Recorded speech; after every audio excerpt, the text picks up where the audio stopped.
Director DeWitt. Here. Director Lewis. Here. Director Triani. Here. Director McGallis. Here. We have a quorum of 7 present with no absent. If the record would also show that Directors Durante, Frega, Fuentes, Hobson, Melvin, Pang, Ross, Totten, and Chairman Dillard are all also present. Thank you. Item number 2 is approval of the minutes from the meeting on September 10, 2015. Any questions or comments about the minutes? If not, we have a motion to approve. Motion by Director DeWitt, second by Director Buchanan. Roll call. Director Anderson. Yes. Director Buchanan. Yes. Director Colson. Yes. Director DeWitt. Yes. Director Lewis. Yes. Director Triani. Aye. Director McGallis. Aye. 7 ayes and no absent. Thank you. Item number 3A is the report on a monthly financial results for 2015. B? Good morning, Mr. Chairman and members of the committee. I have with me Eva De Laurentiis. She's a member of our budget team. She's joining us. Doug's on vacation, actually. So you heard just from Donna all about the 2014 performance measures and how we're doing, not to be confused with today's state of affairs and how we're doing for the current period. So I wanted to just point that out. So we're going to review the financial results for year-to-date through August. At the regional level, favorable expense performance continues to more than offset unfavorable operating revenue, while sales tax and the RET, the real estate transfer tax results, are coming in strong. So it's producing a favorable net result for the system. Labor data indicates that Chicago area labor force contracted slightly in August at the same time that 8,000 jobs were added. This marks the second consecutive month of job growth in the region after losses in the first 6 months of the year. The local unemployment rate decreased to 5.6%, so it's matching the broader Illinois unemployment rate, but it still lags the nation, which is the national rate of 5.1%. Now let's look at year-to-date system ridership. So year-to-date system ridership is now 1.4% lower than budget. This is slightly improved from the 1.5% unfavorable last month. For the third consecutive month, August system ridership shown by this green line. Where's the green line? That's a yellow bar. Okay. All right. I don't know why it says green line here. Okay. Sorry. Which was down slightly compared to budget, but it was up compared to prior year. So this is today's, year-to-date information. So you can see we're improving over 2014. Local gasoline prices climbed back up above the significant $3 per gallon threshold in June and stayed above $3 in July and August. But they have dropped to $2.80 in September. We will have to see how ridership does in September with the dip in the gasoline prices. But we will continue to be encouraged by what appears to be an improving ridership trend. The increase in gas prices in conjunction with the marketing campaign may be inducing some commuters to utilize transit. Returning to the ridership summary. Okay, let's go back to that. CTA bus ridership is essentially flat versus prior year, and rail ridership is up by 1.3%, producing an overall 0.5% increase in ridership versus prior year. This result lags budget, though, by 1.1%. So Metro ridership is slightly unfavorable to budget and is down 1.2% from 2014. But this is consistent with the expected impact of their February fare increases. The red box is Pace Suburban ridership, which is down 7%, unfavorable to budget through August. But this gap has also improved in the last 3 months. ADA paratransit ridership has grown 3.6% versus prior year, but that is 1.4% unfavorable to their budget projection. Let's look at operating revenue now. So this was $9.9 million, or 1.3% unfavorable to budget, but this is primarily due to the lower level of state reduced fare funding. So as we indicated to you before, since we had been advised that at this point we are not receiving it, they were no longer going to include it in their projected revenue. So that's what's driving that. Pace Suburban Bus operating revenue was 5.7 unfavorable year to date. This is again due to the reduced fare funding from the state, but also lower than budgeted other revenue, specifically driven by lower advertising sales for Pace. So now let's look at public funding. It shows favorable to budget for each service board. We are including here actual sales tax results through June, which were 1.7 favorable to budget. The RET results for July, the latest available, were very strong, and year-to-date RET is now 4.9 million or 11.6% favorable to budget.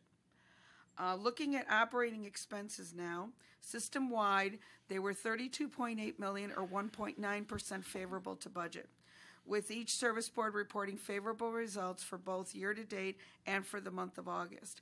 As we have reported previously, about 40% of the favorable variance is attributable to lower fuel prices. And then in our quarterly report, we'll do the fuel comparisons.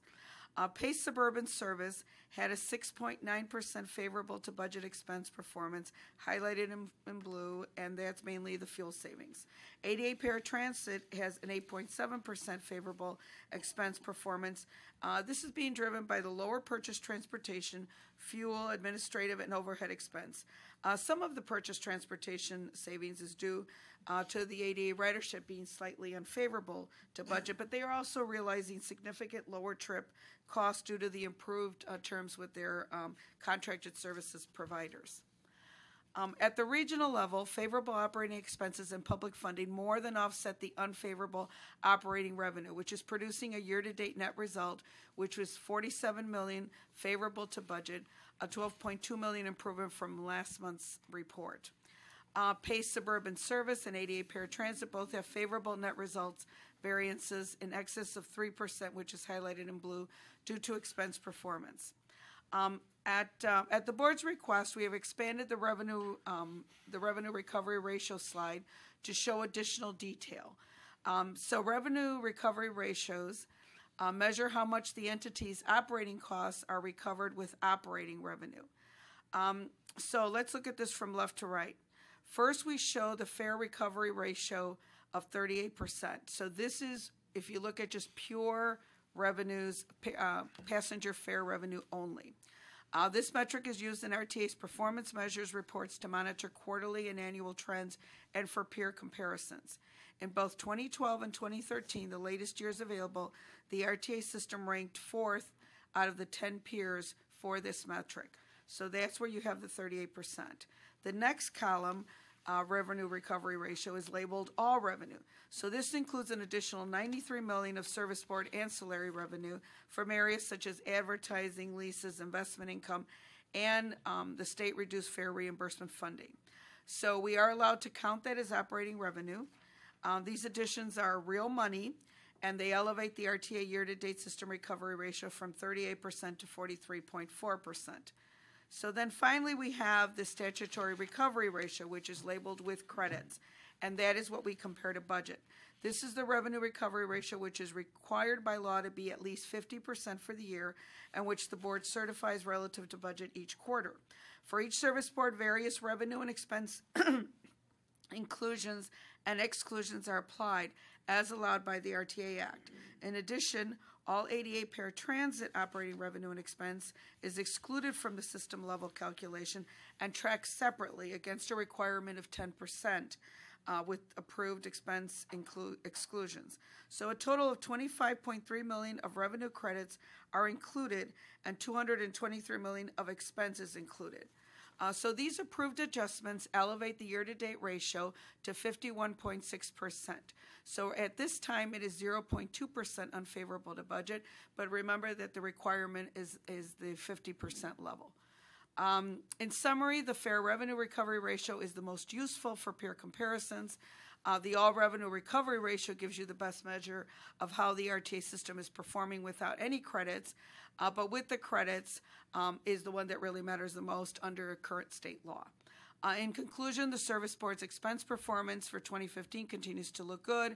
Ridership has now posted 3 consecutive months of slightly positive results. That concludes my remarks, and I'll be happy to answer any questions. Thank you. Obviously, pace at 7% reduced ridership. I mean, that's a concern. What can you talk a little bit more about what's causing that, or what they think is causing it? Well, they've certainly attributed some of it to weather. As Donna indicated, they eliminated that discounted transfer. Bus ridership is down throughout the nation. We've showed you that in peer comparisons. they don't really, they continue to monitor the situation. There's really nothing more that they've added. And they have reduced their expenses to offset that. So loss the of good revenue, news is but- that they've reduced their expenses. I think everyone is really exercising due diligence, given state uncertainties with funding. Everyone is watching their budgets very closely, but and they've done a great job with reducing their contracted costs, for service providers. Nevertheless, ridership is down. There's really not much more I can add to that. Okay, other questions or comments? Director DeWitt. Sorry, Chairman. Go ahead. I would think lowering gas prices may have an effect on that as well. It's a little less Correct. expensive for people to drive their vehicles, which shows on the highways Sure. every day. Just a quick question. The state not reimbursing us for free and discount fare, is that number included in the shortfall that's reported on every month by the Yes. Okay. Yes, it is. Very good. Thank you. Mr. Chairman. Thank you. I was going to have some of the same comments as Director DeWitt, that I think gas prices affect suburban ridership much more than the city, because suburbanites tend to have cars at a greater number, and so that has an impact. I haven't talked to TJ or Pace, but one of the things I think we need to look at is, we read about ConAgra's move last week from Naperville to Chicago, Sierra Lee, Hillshire. There have been a number of major suburban job creators that are moving their headquarters into the city of Chicago. And Pace supplies and moved a lot of workers to some of these places. And I don't know what, if any, its impact is, but when you're moving literally multiple thousands of employees from suburban locations into the city of Chicago central business core, that could impact Pace's ridership. And I think we need to think about that. ConAgra was 500 or so jobs from Naperville into the city with its recent announcement. That hasn't happened yet, but that's 500, and there may be some residual jobs left out there. But when you're moving Sierra Lee to the city and you're having some pretty wholesale movements of jobs back into the city, that's going to impact Pace, I think. We can certainly ask Pace about that, and they could look at those routes once, those Sure. moves take place, the corporate relocations, you're right. Yeah, if you'd get that from TJ, because I think it'll show where the drop-off is at in the areas, and we have a better understanding of it. Director Colson. On the recovery ratio. All right, recovery ratio of 51.8%, and we learned at a previous meeting, I think, that Pace ADA calculates its recovery ratio up to 10% and then stops, even though it may actually be higher. Is that still correct? That is correct. They only add enough credits to get to the 10%. They could add more credits. So if we ever scrape the 50% level, we ought to get the real number then. Except that we separate that out and we report it separately. That is how it's always historically been reported, and I guess I would have to look into if there would be any benefit in combining, but they're reported separately to the state. Okay, and I'm wondering if part of the fall off from bus, at least in the suburbs, is a result of all this TOD activity. I mean, TOD inherently moves people from Pace to Metra rail, it seems to me. And you look at Arlington Heights and Gulf, and all these apartment buildings are going up by the Metra station, and that may be something that we've designed into the system. I don't know if you have any numbers to back that up. I don't. Certainly, we could ask a little bit about that. That's a good point. Okay, yes, Director Lewis. B, this may be a question for you or maybe for Leanne. One of the things and it came up earlier, the impact of Uber and other alternative transit providers on some of the ridership numbers, particularly as I look at the CTA numbers. I know we had a presentation a few months ago about the planning process as we go forward, looking at what our target market is and what we're trying to achieve in terms of, say, reverse commuters. Has there been any work to look at the potential impact of alternative transportation providers and how that might affect future revenue or future ridership in some of these key areas? Because I know I took a limo from the airport last night, and the limo driver was saying that Uber is having a major impact on his business because of the cannibalization. So just wondered if that's been something we factored in or looked at. And again, it may be Leanne as opposed Leanne to wants to you. speak. Yeah, we're, as Jessica mentioned when she made the presentation from the strategic plan measures report, we are actually starting to look at that. A couple of us were just out at the American Public Transportation Association annual meeting, and that was a huge theme throughout the whole meeting. And the conference actually was in San Francisco, which is the home of Uber and Lyft. So if we think there's an impact here, it's tenfold in that area. And a lot of the changes that are happening, they're grappling with that. So they're sort of on the cutting edge of these conversations. We've made some good connections, I think, with some of the people both on that private side as well as on the public side. And how do we kind of deal with all these changes that are not coming but are here? And aspects of how do we embrace them, how do we regulate, how do we sort of partner. I think these are all very real questions that even the San Franciscos and the Bay Area don't have answers to all of those yet, but they're starting to address that. So it's something that we here are very much trying to get engaged with and sort of get some handle on some of that and sort of do some follow-up even with some of those private providers as to how we can better work together to leverage benefits. But what spaces do we all play in, and how does that impact us short-term and long-term? And a lot of that conversation is going to be also including pace in some of that discussion as well. So I don't have any answers, just lots of questions, but some connections to address some of these, hopefully. Thank you, Leanne. It'd be very interesting to see that because I think as we define our target market and what our typical drivers are, like gas prices or so forth, a new entrant like this could basically impact how we plan going forward. So thank you. Any other questions or Yes. comments? Yes, Director Totten. Thank you, Mr. Chairman. I'll follow up on that. Does Uber and Lyft, the question I have, do you know whether Uber and Lyft are taking from the current taxi cab system, or are they providing new rides? Both. Both? I mean, yes, they are taking from the traditional, well, we know they're taking from the traditional taxi market, but I think the kind of level of service and the connectivity that they provide, the ease of use, is also encouraging additional people to jump in those rides, maybe like Donna alluded to, as opposed to maybe getting on a bus. Or taking a private car. Yeah. The whole marketplace is really changing, and there's not a lot of research, there's not a lot of data yet, and this was sort of the focus, sort of both from a research standpoint, an operational standpoint, a technology standpoint. This was everything everyone was grappling with at the conference that we were just at. Well, would that include something like Divvy as well, which I would imagine is taking short-term bus riders off the buses?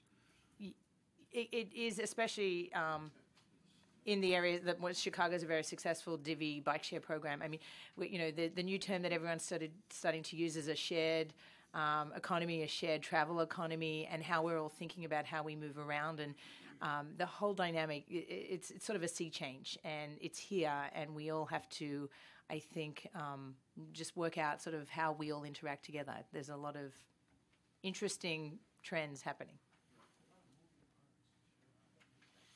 Okay. If no other questions or comments, could we have a motion to adjourn? Motion by Director Witt, second by Director Anderson. All in favor signify by saying aye. Aye. Nays? Ayes have it. Committee adjourned.